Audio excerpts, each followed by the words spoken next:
Good morning. It's the 2nd of April, 2026, and I'm Reg Knight. In 1971, the United States got off the gold standard. Prior to then, it was illegal to own gold if you were a private citizen because the U.S. government backed the value of the dollar to how much gold they had in reserve. So Henry Kissinger, who was the Secretary of State for Nixon, got this idea.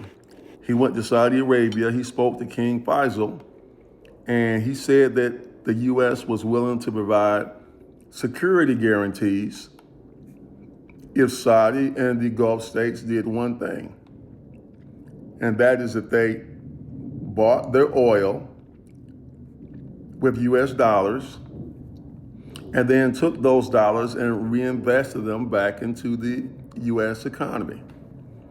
And they did that, and it worked brilliantly up until now, because now it is a problem. Because with the invention of drone war and missile attacks, the security that the United States had offered those Gulf states is no longer available. Warfare has changed and the political climate has changed as well. Right now, we have a so-called ally, which really isn't an ally, and that's Israel, that pretty much does what it wants, whenever it wants, and it's for the simple reason that most of the politicians, Democrat, Republicans, and independents, are in the pockets of AIPAC.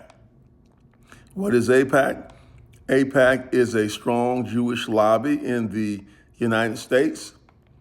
It provides campaign donations and support to roughly 360 congressmen and senators in the United States. They have a dramatic effect on public and private policy, and they pretty much do what they want, because if the politicians don't go along with what AIPAC says, then they campaign against them and get someone else that will take their money. The interesting thing about AIPAC is that we spend roughly $3.8 billion in support to Israel every year. They take some of that money, turn it around, and go back to the U.S. and pay our politicians off to do their bidding. So what we have is an extension of the United States Eurocentric colonial model in the middle of the Middle East. Now, what does it have to do with Iran? Well, I'll tell you why.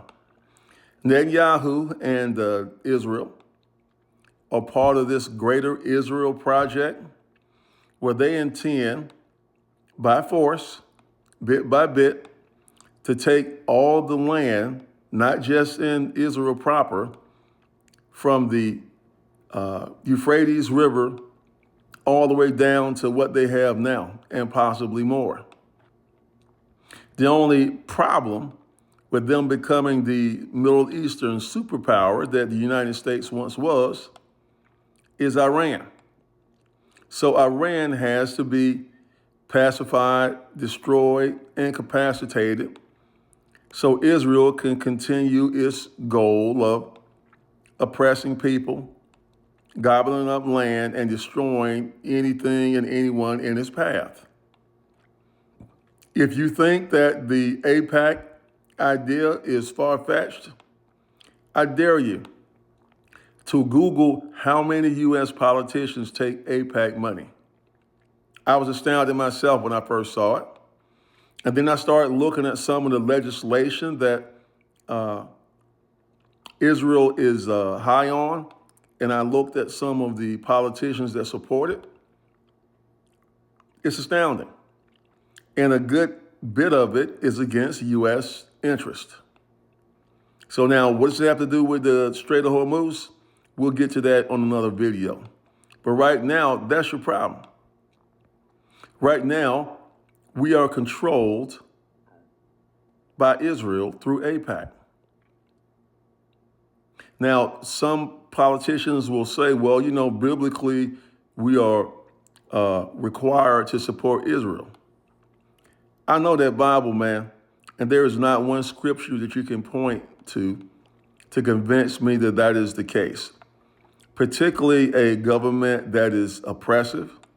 It is an apartheid state, and they're doing some of the same things or worse than their grandparents experienced during and before World War II. So do a little research. I'm going to have some breakfast and take a walk, and I'll be back. And we'll talk about the third part of how we got here. Trump isn't just the weak link. He is just a indicator of how rotten this system has become. We'll talk about the Strait of Hormuz and how that affects you and your pocketbook this afternoon. It's the 2nd of March. Sorry, it's the 2nd of April, 2026, and I'm Reg Knight. Have a good day.